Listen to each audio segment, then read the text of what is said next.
Despite that outcome, despite those results, I told my oncologist, I told my neurologist, I told anybody that would listen, I don't care what those tests say, I have this. Wow. And unfortunately, they couldn't give me any type of treatment because, again, of the negative results. And so I suffered, and I continued to suffer for months, at least 2 months after the biopsy. Now, mind you, remember, I had the angiogram, I had the echo study, I had all of these blood panels, blood tests.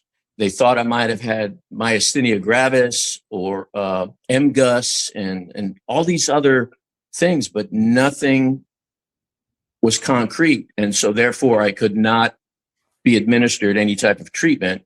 And as a result, I suffered. Wow. Excuse me for just a second. Of course. I get kind of emotional when I realize the gravity of the situation back then was it really hit me full force when the VA referred me to palliative care. Wow. And so here I am, I'm getting sized up for walker, shower chair. They're offering, a chaplain to call me. Whoa. Yeah, I'm sorry. That's all right. Sorry about that, Dan. Hang on. That's all right. That's all right.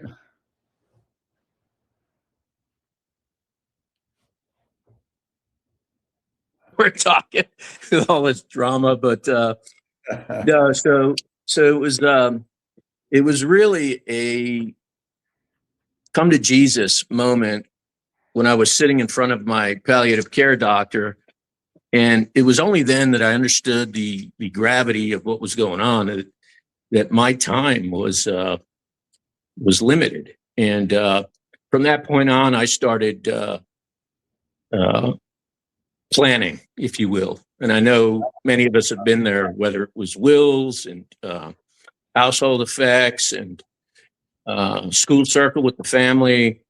But yeah, it was a pretty tough moment in my life. And then from that moment,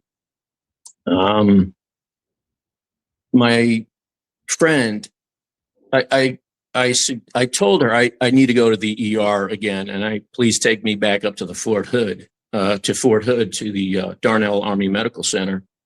And she suggested, well, why are you going to go to Fort Hood? Because they weren't able to evaluate you or diagnose you last time. So they're just going to treat maybe some of your symptoms. And I said to her, well, yeah, but they took such good care of me.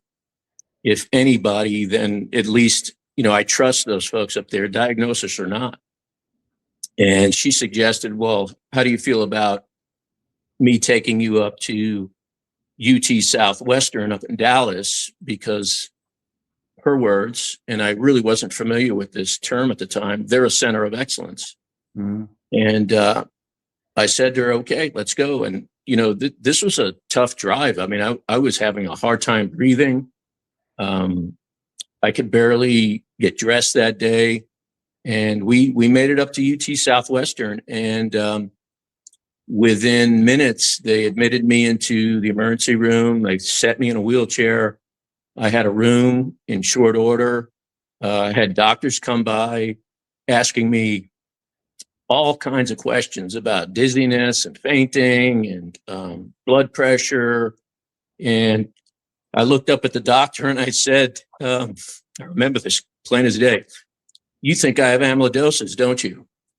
And she said to me, yeah, you've been doing your research, huh? And I said, yeah, I'm convinced I've been convinced I've had this for many months.